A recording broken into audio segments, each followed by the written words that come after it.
Hello, hello, hey, sweet people. Welcome to another episode of Inglês, Rádio.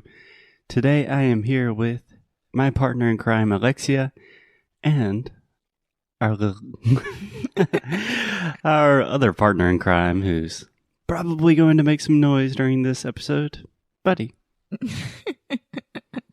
Yes, Buddy Boy is exhausted. We just had a big walk with him. And he likes to sigh a lot. Sigh. Sigh. What is sigh?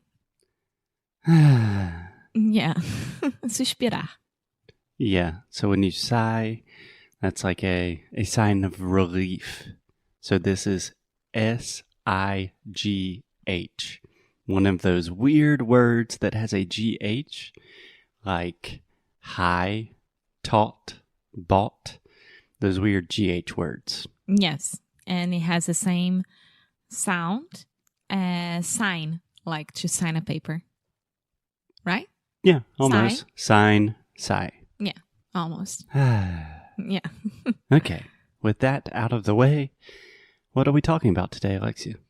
We are talking about a new show. I don't know if it's new, but a new show for us that it's on Disney Plus. Mm-hmm. Yeah. And we watched it a couple weeks ago, and it's super nice. And I know that Disney is already in Brazil, so you guys can watch it. Yeah. And it's called Pick of the Litter. Okay. Yes. So we are sitting here recording this with our dog, and this show is all about dogs. So I think it's appropriate. Just two things, Alexia. First, can you say the name of the streaming service one more time? Disney Plus. Okay, pretty good. Most Brazilians, in my experience, have the tendency to say Disney, something like that. So we just say Disney. So the second sound is simply an E. Disney. Disney. Disney. Just like Mickey. Almost. Disney. Disney. Yeah, so the first sound is the I sound. Di. The. Di. The. Not duh. Di. D. not D. Okay, so Disney. Disney. Okay. Okay, Disney. so this is the theme of today's episode. The E and the I sound. We've talked about this many, many times. So let's forget about Disney for 1 second, and let's talk about the show. Pick of the litter. Can you translate that for me? O escolhido, ou escolhida, da ninhada. So litter é ninhada. Ninhada. Perfect. Não é ninhada, é ninhada. Yeah, I'm speaking in Spanish. Ninhada. Isso. Nossa. Okay, English podcast. Pick of the litter. So this is full of I sounds. So can you say the word pick for me? Pick. Pick. Pick. Okay, so pick is to choose, escolher, and then peak. If you say E, that is like peak, the peak performance or the peak of a mountain. O topo. Yeah. Pode ser o pico. Pico. Yeah. So repeat with me, Alexia. Say peak, Pick. pick, Pick. peak, Pick. pick. Pick. Beat, Beat. the B. Beat. Podia A ser beat, com P like também. a dum, dum, dum. Não, I know, but beat. Bit. Bit. Like the past tense of bite. Okay. So try to say Disney one more time. Disney. There we go. Are you getting a better sense of this I sound? Yeah, when you asked me to say it without the word. In isolation? Yeah, it's harder. Yeah, but that is how we train. Okay, so Pick of the Litter. It's a series on Disney. Tell me about it, Alexia. Yeah, so it was Foster's idea, actually. Actually, my dad's idea. Your dad?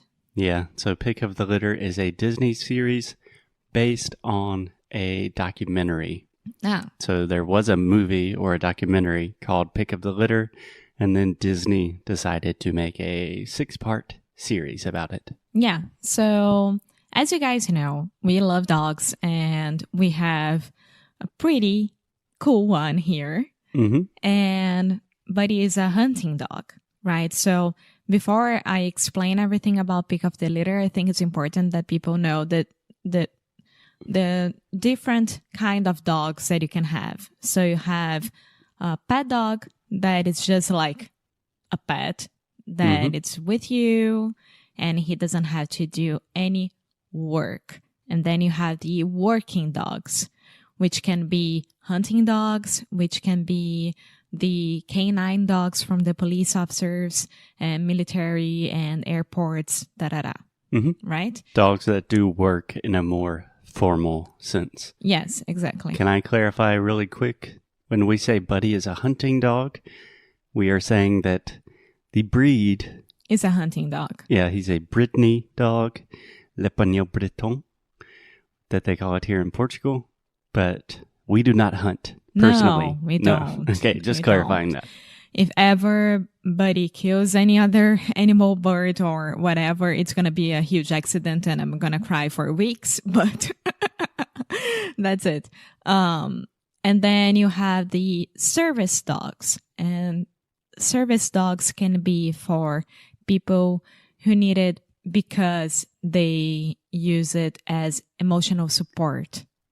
So sometimes in English we say emotional support animals. Yeah, so you have people who need it because of diabetes, and then the dogs, they can smell if your sugar is low or not, and really, yeah, and touch you.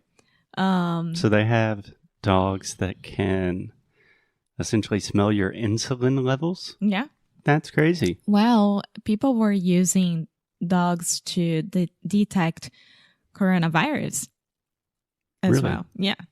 Can they do that? Yeah. Buddy's not doing a very good job of that. Well, so diabetes is kind of a new thing. Not so many people know that. For example, I had no idea. Yeah. And then you have people who use emotional support because they have depression, they have panic attacks, anxiety, and a lot of other things. Yeah. So I do suffer from depression, anxiety, and panic attacks, but I would not call Buddy like a therapy or an emotional support dog. But I think that's confusing because all dogs are therapy dogs. Exactly. That's the reason we have dogs, because they make us happy. Yes, that's true. And then you have the guide dogs. And guide dogs are for people who are blind. They can't see anything, so the dog will guide those people everywhere. Yeah. Yeah. And just to make it clear, you're saying guide dogs. Guide dogs. Yeah. So you have two D's here. So it almost sounds like you're saying guy dogs. Guide dogs. So guide dogs. Guide dogs. Guide dogs. Yeah. So cães de guia. Cães de guia. Yeah. And you can also say, so we can use the verb to guide, but we can also use that like, oh, he is our guide. Yeah, exactly. So pick up the litter is about guide dogs. And it's amazing because it shows from when they are born and then they go to their puppy raiser family. They're puppy raisers. Yeah, puppy raisers family. And then after that, I need to tell everything, right? No, don't give too many spoilers. No, I'm just trying to explain because puppy raisers, they teach the basics to the dog. Can I give a little synopsis? Okay, so there's this place in California that raises a lot of guide dogs. And it's a really crazy world that we knew nothing about. And I imagine most of you know nothing about this crazy world of guide dogs. And the show Pick of the Litter takes you on the journey from, it follows 6 different guide dogs from birth, and then they go live with families and they teach them some stuff. And then they have to take all of these tests to see if they can really be suitable animals to lead a blind person. And it's crazy. It's crazy stuff, but it's really beautiful. How many times do you think you cried throughout the series? At least. 3. And it's amazing because the dogs that we really thought that they were gonna go through all the things, they didn't. And then they have a career change. Yeah, they say a dog has a career change when it does not become a guide dog and it just is a normal dog with a family. Yeah. And actually, I follow a girl on Instagram. It's at Fostering Puppies, I think. Fostering Puppies? Yes. No relation? No. And she actually just had a new dog with her. And this dog, she did great for the first 2 weeks. And then they went for evaluation. And she didn't pass. And she just became career change. She got career change. Yeah, she got career change. So probably, I don't know if I've ever explained this on the show before, but to foster, like fostering puppies, foster is a fancy way to say to care for, to take care of. Temporarily. Normally temporarily. Yeah. Yeah. Yeah. Most people don't know that, but my name is also a verb. Yes, and you can foster animals and you can foster humans as well, so kids. Yeah, like we say a child is going to a foster home or they're a foster child, which is strange because that's my name. É, família de acolhimento. Yeah. Ou família temporária. Família do foster. Okay. Yeah, so you guys, it's really cool to watch it. It's not that hard at all, and you're gonna see this whole new world. And I'd imagine, I truly do, that we have blind people listening to us right now. And I would love to know if some of you actually have a guide dog or try to have or want to have one. And I have no idea how this works in Brazil. I actually met just one person that he was from my university and he had a disease that he would lose his sight. Mm-hmm. Sight? Yeah, you don't need to say he would lose his sight, but he lost his sight. É porque ele estava perdendo. He was losing his sight? He was losing his sight every year a little bit more. And he had a lab as a guide dog, and her name was Leca, which is my nickname as well. And it was amazing to see their relationship. That's awesome. Yeah. It really is a special type of relationship. And even if you're not a dog person, which I imagine you probably are a dog person if you're still listening to this show. Maybe we have cats. Even cat people. If you're a cat person, dog person, does not matter. I think Pick of the Litter is just a feel-good show that will probably make you happy and smile and cry during these crazy times. Very true. Cool. Okay, so we have our Pick of the Litter here, and we have to give him some attention. Okay, we will see you guys tomorrow. As always, keep up the good fight. And lose well. Bye.